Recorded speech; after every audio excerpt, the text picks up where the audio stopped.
this is XTS Warzone coming at you today with a sort of update slash start of a mini series. And I think I'm going to title it "The Birth of a Bloodthirster." So, as I was saying with my other update videos, is that the first Bloodthirster conversion I did was sort of a test one, and now with my other two I'm going to take you step by step through how I'm going to do each thing. So I've already started it already, and I remembered that I should probably do a video soon, and then I remembered that I should probably do a video on this and do a mini series on it. So basically what I've done so far is I've got some bits out. I've started sculpting the head. Well, I've nearly finished sculpting the head, which I'll show you in more detail in a second. I'm using Hive Tyrant wings because I've got one set of Hive Tyrant wings. I do need another set of wings for the third one, but it'll take me a while. I don't think I'll need the third one for a bit, so at the end of the day I might end up buying the get started kit, or if there's anyone who fancy, I don't know, I'll think about it. But anyway, so far in terms of the body, I've glued the two torso sections together, so you get the torso and chest section here, then you get back section. Glued those two together, then you get the central sort of tuft of hair, glued those together and glued them in. Then you get the extension of the chest piece, I've glued that in. And this is a piece from the two neck pieces which join together.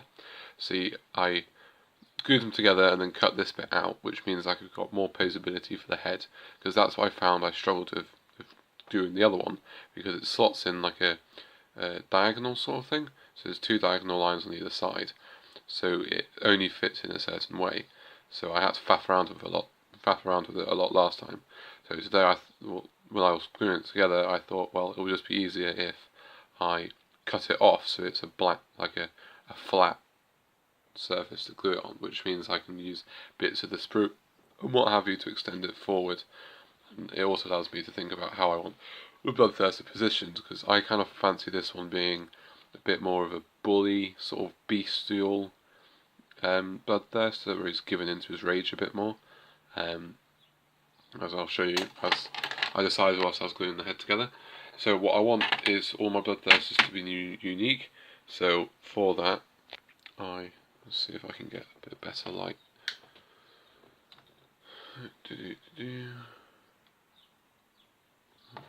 One second. Bear with me, lovely people. Is that better? A little bit. So you have an option of what primary horns you want on the head. So for the first one, I did sort of a bit of a scratch build for it and altered it quite a bit, whereas for this one I tried the Cygor head, which Cygor is sort of the Cyclops head, so it's only got one eye, and the one eye is just there.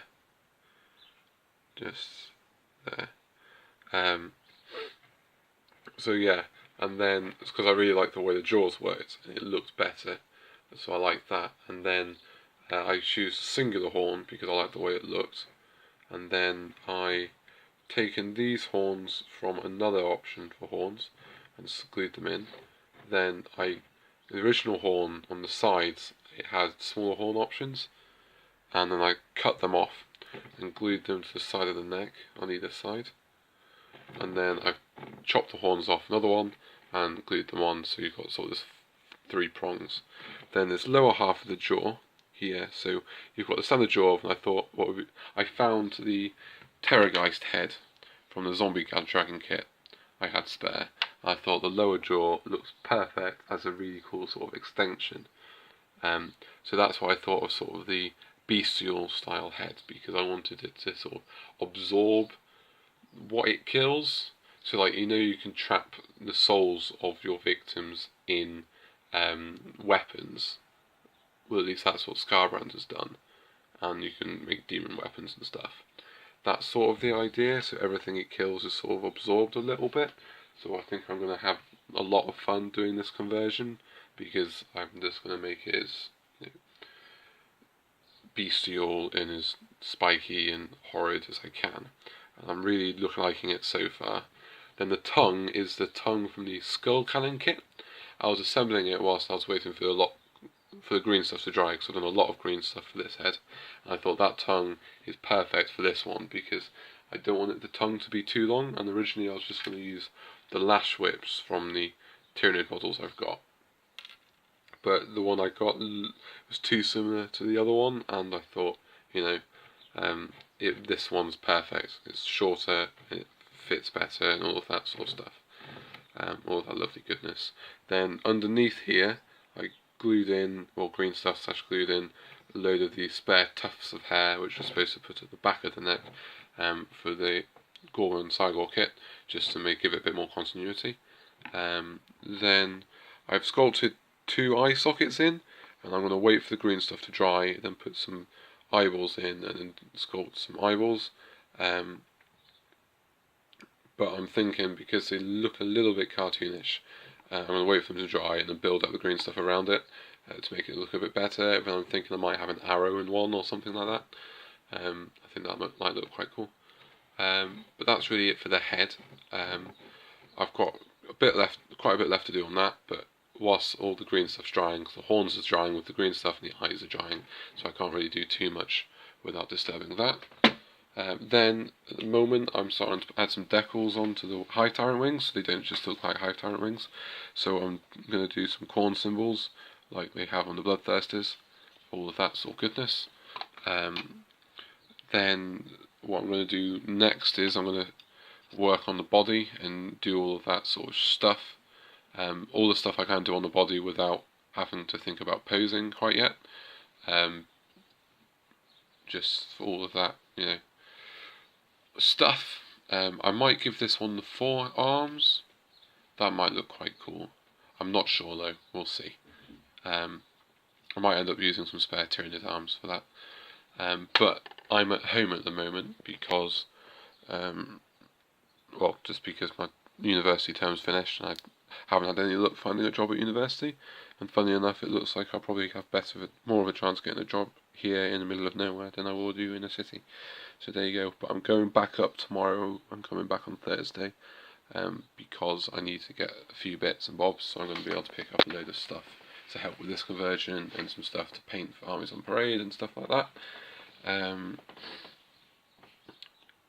clothes and things, because I had about 20 minutes to pack before I went back.